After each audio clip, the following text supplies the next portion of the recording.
Sophia Chun-Fro's midwife as billionaire tech CEO Alexander Kane waved a thick document in Mandarin in front of his executive team. Her hidden fluency burned like fire in her chest. Anyone who can accurately translate this acquisition proposal gets my salary for a day, $28,100, Kane declared, casually shoving aside Sophia's cleaning cart with his polished Italian loafer. The conference room burst into mocking laughter as the executives shared smug glances. Sophia kept her gaze lowered, circling her cloth over the gleaming oak table, her heart pounding with quiet fury. Maybe we should just fire up Google Translate, quipped Marcus Hale, VP of Operations, his Yale ring clinking against his glass. Probably smarter than any cheap service we'd scraped together anyway. Sophia's phone buzzed in her pocket, a stark reminder of the eviction notice, with a court hearing just 72 hours away that could strip her family of their home. $28,100, the precise sum that separated survival from utter despair. Her fingers tightened around the emerald interpreter's pen in her apron, the last gift from her father, a skill buried deep, a heritage suppressed, an opportunity dangling painfully close. Would unveiling her true self to these people who saw right through her bring rescue or just fresh humiliation? The question lingered like unspoken fate as she slipped quietly from the room, unseen once again. Sophia hadn't always been unseen. 15 years earlier, she was a sparkling-eyed 8-year-old who stunned teachers by gliding between 3 languages without effort. Her Chinese mother, Maid, had fallen for her Mexican father, Javier Ruiz, during an international exchange in New York. Their romance bloomed despite the cultural chasms, united by a deep love for languages and learning. Words weave bridges across worlds, Javier would say softly, guiding Sophia's hand as she traced characters that swirled like poetry on the page.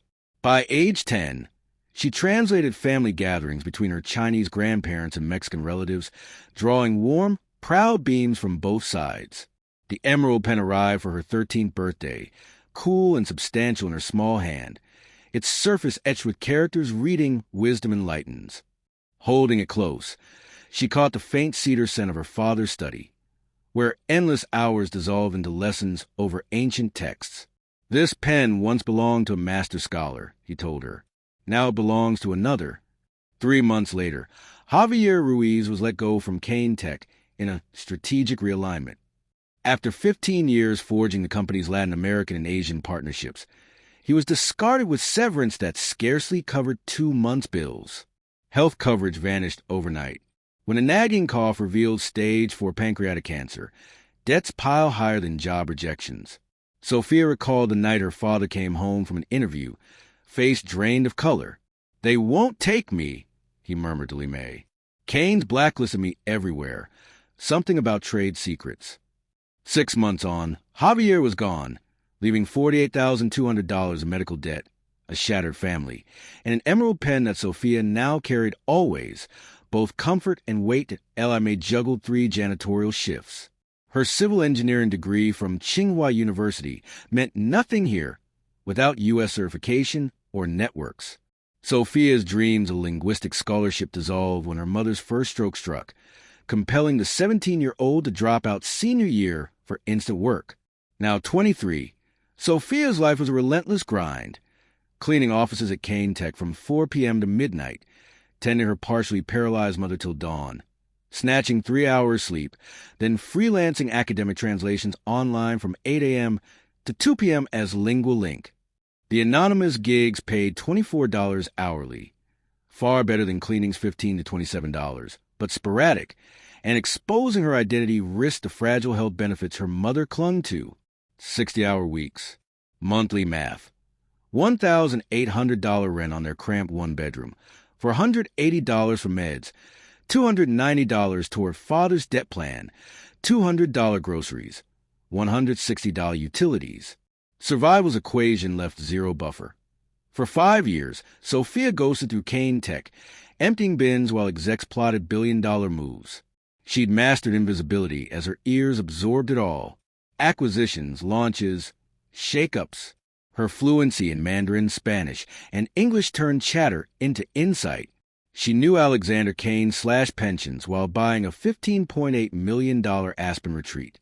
She knew Marcus Hale stole credit for the Mexico City rollout that junior analyst Elena Torres had crafted. She knew the firm's diversity pledges hit stark disparities. Support staff 85% people of color, leadership 93% white. Knowledge without leverage, brilliance without doors. She wiped their spills while grasping every nuance on emerging markets, Latino demographics, multilingual edges. The bitter irony stung, but it didn't cover rent or halt evictions. Now the 72-hour clock ticked mercilessly. Her mother's disability claim denied again. Final eviction set for Monday. Without $26,000 for arrears and fees, they joined the city's unseen displaced. Those who scrubbed, built, sustained it without belonging. The document landed on Kane's desk at 10:22 a.m. Friday. Sophia spotted it while dusting nearby trophies, the Beijing postmark, logo of Zhong Innovations, a Chinese chip giant. She caught Kane's rare flicker of unease. By noon, panic rippled the floor. Urgent summons flew. Translation department mobilized, then crushed. Lead translator in Shanghai for family. Deputies at a Seoul conference. Sophia cleared trash amid the frenzy, lingering as Kane stormed out, document aloft. Everyone, conference room now. Her shift ended noon Fridays, but something, fate perhaps, held her, polishing spotless surfaces as they filed in. Kane slapped it down. Zhong's offering exclusive fab rights for our next-gen chip. This could triple Asia's share. Great news! Hale ventured, puzzled. It would be, Kane snarled, if we could read it. Sent entirely in Mandarin. Team's gone. They demand reply in 72 hours, or it goes to TSMC. Sophia's pulse raced. She recognized cover page terms. Tech specs her father drilled into her. Can't outsource, asked Elena Torres.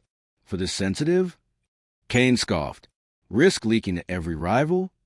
Uneasy shifts. Sophia's cloth circled silently.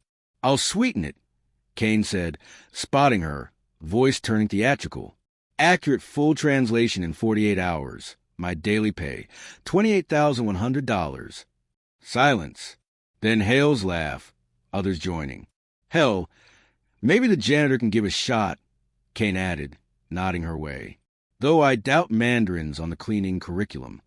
Sharper laughs. Sophia's grip whitened on her cloth, humiliation hot in her throat. Team split it. Hale proposed. AI first draft, polish later. Do it. Kane relented. But doc stay here, full security. As they scattered with copies, Sophia noted two things. Their title page bungles, mumbling partnership when it screamed exclusive fab deal, and the 72-hour window mirroring her eviction doom. Kane's pay would clear meds, rent, but exposure risked job loss if she faltered, or ego bruises if she shone. And if the deal echoed the ruthlessness that broke her father, would she fuel the machine that crushed her family? Sophia decided at 1:56 a.m., in their dim kitchenette, mother sleeping fitfully nearby, monitors glowing blue, eviction paper beside her notes, 72 circled red. She wouldn't expose herself outright. Too dangerous. But she could probe. Saturday night. Back at Kane Tech. Uniform or cloak.